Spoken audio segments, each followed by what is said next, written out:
천국 위의 태국. 방콕 여행일. 남편이 자리를 비운 호텔방. 시아버지의 거침없는 행동. 어쩌다가 시아버지와 단둘이 이런 곳에 오고 말았습니다. 아버님과 제가 함께 들어간 그곳에는 젊고 이쁘고 섹시해 보이는 여성들로 가득했습니다. 시아버지는 내게 말할 수 없는 수치심을 느끼게 하였습니다. 70을 넘긴 나이지만 황혼과는 거리가 먼 시아버님과의 여행을 시작하려 합니다. 구독과 좋아요, 그리고 댓글에 당신의 의견을 남겨주세요. 30이 지나서 그 당시로서는 다소 늦은 나이에 교사로 근무하고 있었던 학교의 교장 선생님이셨고 저를 학교 안팎에서 많이 아껴주시던 지금 시아버지는 오래도록 저를 가까이 두고 싶으셨는지 저보다는 4살이 어린 지금의 남편과 결혼을 하게 하셨습니다.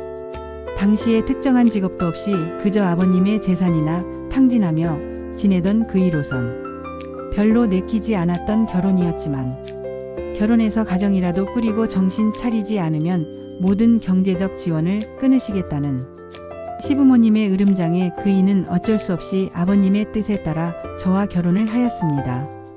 그이와 저는 그렇게 결혼을 하고 딸 아이 하나와 아들 둘을 낳아 키우며 그럭저럭 남들 보기에는 화목한 가정처럼 살아오고 있습니다. 어느덧 이제 저도 갱년기에 접어든 나이가 되었지만 그이의 적절한 무관심과 시아버지의 배려와 적극적인 후원 덕분에 결혼 이전부터 하고 있던 등산, 수영, 요가, 헬스 등 여러 동호회 활동들을 즐기며 지낼 수 있었고 시간 나는 틈틈이 피부관리와 마사지, 온천 등을 다닌 덕분에 지금 이 나이가 되어서도 젊은 세댁들 부럽지가 않은 탄력 있는 피부와 몸매를 유지하고 있답니다. 밖에 나가면 아직은 남자들의 시선을 끌 정도는 되고 그들의 시선을 즐기기도 한답니다. 주위 친구들은 부러워할 정도로 어디를 가나 늘 주위의 남자들에게 인기가 많은 저이지만 정작 저의 남편은 저에게 무관심합니다. 제가 짧은 운동복에 가슴이 파인 옷을 입든 늦게까지 놀다 들어오던 심지어 며칠씩 친구들과 여행을 다니더라도 그냥 그러려니 신경 쓰지 않습니다. 대신에 늘즈 아빠 편인 큰딸은 제 옷차림 화장까지 사사건건 트집입니다. 엄마 제발 나이 좀 생각하셔요. 엄마하고 나가면 모두들 언니하고 다니는 줄 안단 말이야. 하지만 무관심한 남편과 간섭쟁이 딸 아이를 제외하고 다른 가족들은 대체로 긍정적입니다. 우리 엄마 오늘도 이쁘네. 두 아들 녀석은 늘 제 편이고 시아버지는 결혼 전부터 지금까지 언제나 저를 이뻐라 해주고 계십니다. 저를 이해해 주시는 듯 미워하시는 듯 좀체 속을 알 수가 없는 시어머니도 저의 외모는 인정해 주십니다. 하지만 제 외모 때문에 저를 경계하시기도 하십니다. 그리고 시어머니께서 세상에서 가장 아끼고 사랑하는 사람, 나이가 40이 넘도록 홀로 지내며 세상사 모든 일에 무관심한 듯이 살아가고 있는 삼촌도 저를 대할 때만큼은 눈빛이 조금은 변하곤 합니다. 이렇게 저희 집안 8식구가 한 건물 안에 모여 살고 있습니다. 장마가 끝나고도 유난히 비가 자주 오던 그해 여름에 모처럼 가족여행을 동남아로 가게 되었는데 항상 집안방 모든 일에 관심이 없는 삼촌과 언제나 삼촌이 우선이신 시어머니는 집에 남기로 하였습니다. 연일 전국적으로 쏟아지는 비 때문에 여름 휴가를 포기할까 하다가 때마침 남편이 태국 출장이 생긴 덕분에 시아버지를 모시고 저희 가족들은 여름 휴가를 동남아로 가게 되었습니다. 너무나도 투명하고 아름다운 에메랄드 빛 바다에 햇빛을 받아 눈부시게 반짝이며 잔잔하게 부서지는 파도와 곱고 가는 모래로 길게 뻗은 새하얀 백사장. 백사장 주변을 둘러싼 커다란 야자수 나무 아래의 빛이 타올을 깔고 누워서 그림 같은 풍경들 바라보고만 있어도 힐링이 될 것 같네요. 우리 가족은 태국 방콕의 수안나폼 공항에 도착했습니다. 인천에서 오전 비행기를 타서 점심이 막 지난 시간에 도착했으니까 대략 6시간 가까이 비행한 듯 합니다. 태국은 우리나라와 2시간 시차가 있어요. 게이트를 빠져나오니 우리가 관광 천국에 도착했다는 걸 실감할 수 있었습니다. 넓고 긴 공항 복도에는 전 세계 모든 사람들을 모아놓은 듯 수많은 인종들이 저마다 알록달록한 복장에 대부분 선글라스 하나씩 쓰고서 여러 나라 다른 언어로 말하면서 뒤섞여 가고 있었습니다. 한 번도 안 가본 사람은 있어도 한 번만 가본 사람은 없다는 곳. 바로 그곳에 제가 도착했습니다. 저는 이제 여러 관광지에서 쇼핑과 구경을 하고 바닷가 휴양지에 가서 즐거운 휴가를 즐길 겁니다. 하지만 현실을 여행 시작부터 방콕 도착해서까지 쉽지가 않네요. 온 가족들이 새벽 일찍부터 일어나 이른 아침에 서둘러 짐을 챙겨 들고 집을 출발. 공항 도착.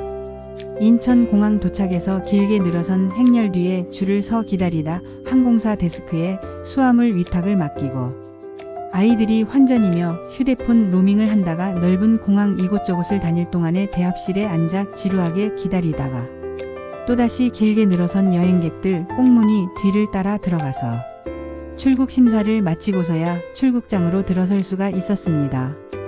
출국장 들어서고 남편은 어디로 갔는지 보이지 않고 아이들은 신이 나서 면세점 이곳저곳을 구경하고 다닐 동안 아버님과 저는 라운지에 무료하게 앉아서 비행시간을 기다려야 했지요. 비행기 탑승 후 넓지도 않은 좌석에 갇혀서 6시간의 비행을 하면 심신을 피곤하게 합니다. 비행기가 공항 도착해서 드디어 방콕에 도착했다는 안도감과 기쁨도 잠시뿐입니다. 길게 꾸물꾸물 늘어선 행렬을 따라 입국 심사 후에 또다시 조금 전 행렬들과 함께 한참을 걸어간 곳에서 수화물 나오기를 또 기다립니다. 그렇게 서서 한참을 개구멍만 쳐다보고 있다가 꾸역꾸역 뱉어내는 엄청난 수화물들 속에서 우리 캐리어를 찾아들고서야 공항 출국장을 빠져나올 수 있었습니다. 이제야 겨우 끝났구나 싶을 때 눈앞에는 택시를 타려고 줄을 서는 많은 사람들과 그들. 주변을 맴도는 호객꾼들의 끈질긴 호객행위가 보였고 공항 도착 내내 이어지던 시끄러운 중국인들의 더 한층 시끌벅적 떠드는 소리들로 잠시 내가 태국이 아니라 중국 상해에 도착한 건 아닌지 착각이 들 정도였습니다. 실제로 방콕뿐만 아니라 태국 어딜 가나 중국 사람들이 정말 많이 있었습니다. 그나마 다행인 건 남편이 미리 준비한 차량이 저희를 기다리고 있어서 그 소란을 금방 벗어날 수 있어서 다행이었습니다. 아이들은 복잡한 방콕 도심보다는 서쪽 해안의 젊은이들의 휴양지 카오락 해변에서 놀다가 며칠 후에 남쪽 휴양 도시 푸켓에서 합류하기로 하고 다른 차로 먼저 출발하였습니다. 시아버지와 남편과 저는 다른 차에 올라 방콕 시내 호텔로 향했습니다. 여러분은 태국에 와서 우리나라에도 교통체증이란 게 있단 말을 안 하시는 게 좋을 듯 하네요. 1년 내 무덥고 꽉 막히는 방콕의 교통사정은 서울과는 비교 이상입니다. 자동차가 고속도로를 빠져나와 도심에 접어들면서부터 막히기 시작한 후로는 거의 주차장을 방불케 합니다. 내리쬐는 태양 아래 줄지어 서 있는 자동차들 사이에 끼어 가만히 선탠을 하며 도무지 움직일 생각을 않고 있는 자동차 안 뒷좌석에는 두 남자가 말 한마디 없이 오늘도 앉아 있습니다. 마치 무건 수행 중인 두 사람의 수행자가 동행하고 있는 듯이 그들은 오늘도 여느 때처럼 입을 꾹 닫은 채 묵묵히 무언 수행 중입니다.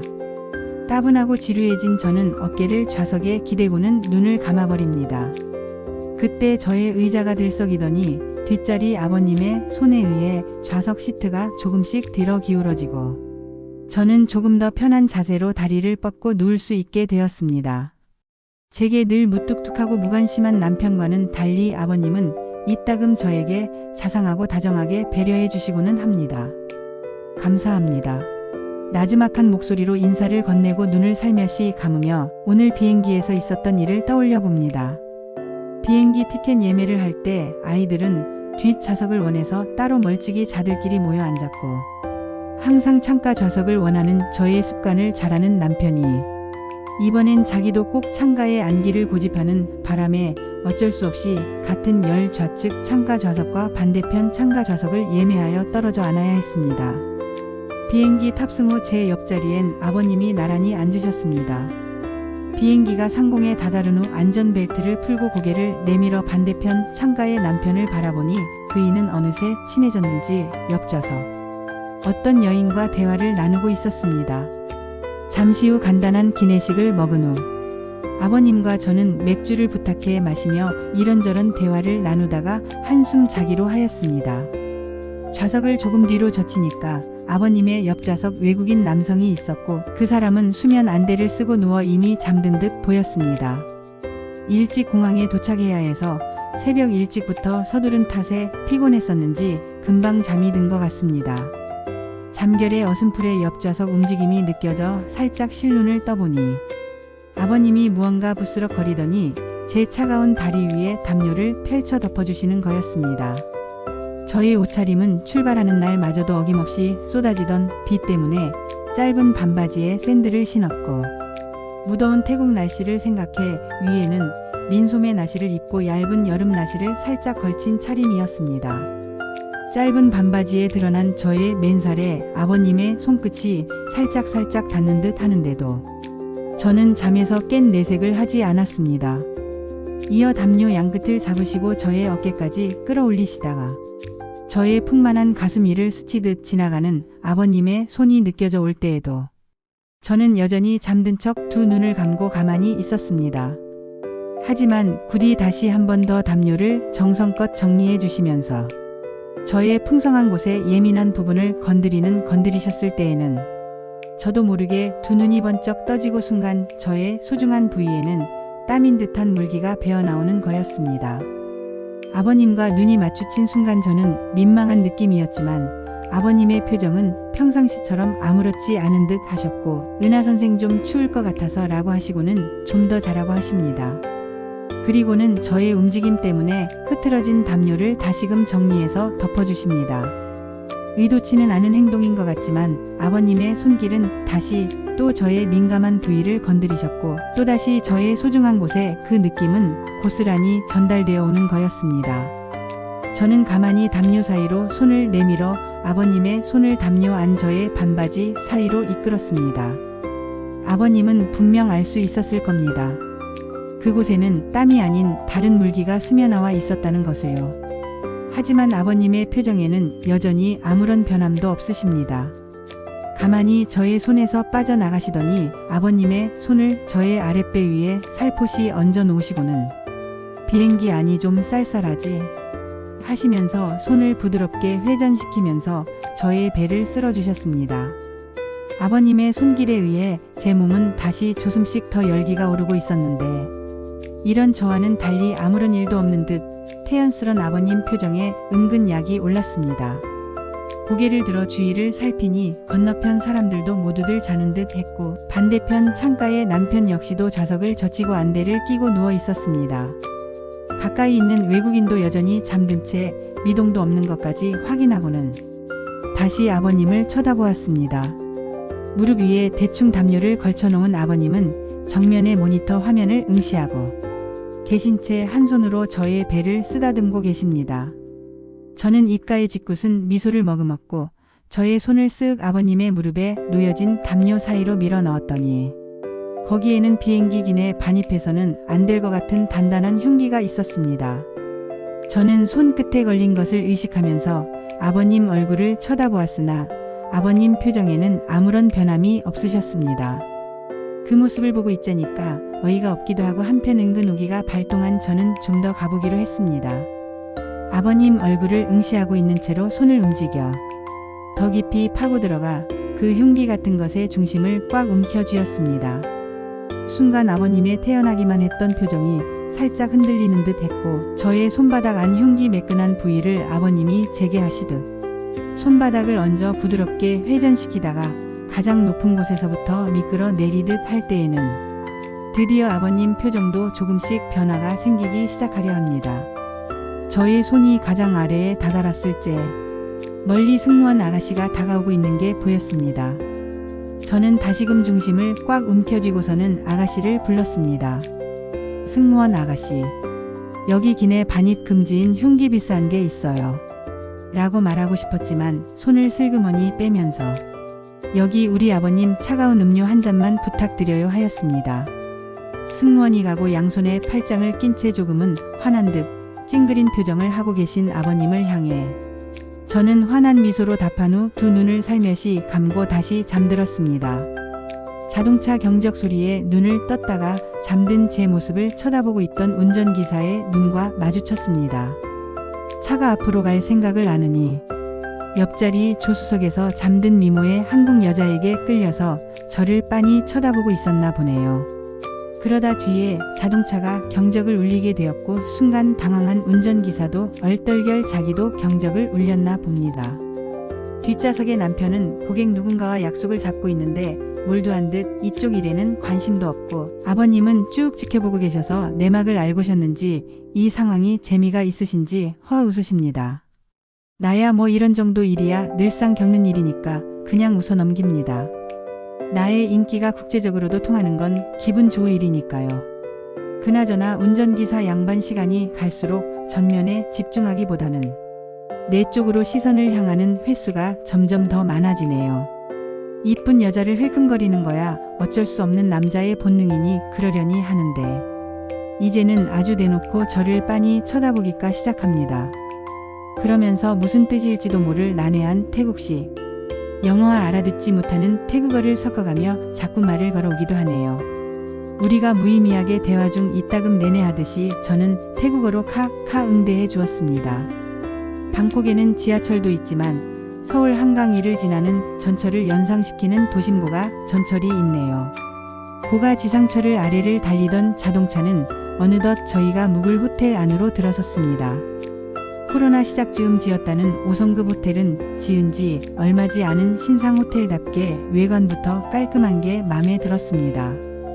호텔 입구 직원의 친절한 직원의 안내를 받으며 들어선 호텔 내부 분위기 역시도 너무 마음에 들었습니다. 이제 드디어 여행 분위기가 나는 게 여지껏 피로가 조금은 가시는 듯 했습니다. 남편이 체크인 수속을 하는 동안 입구 바로 옆 이쁜 카페에 앉아 시원한 커피나 마시며 기다릴까 했는데 이미 테이블 위에는 예쁜 접시 위에 웰컴 드링크와 차가운 물수건이 우리를 기다리고 있었습니다. 아버님과 저는 소파에 나란히 앉았습니다.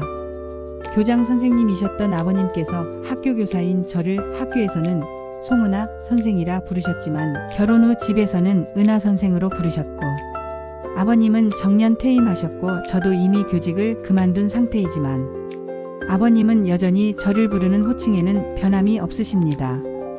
은하 선생 더운데 고생했어. 시원하게 마시고 룸에 올라가면 개운하게 샤워부터 하도록 해.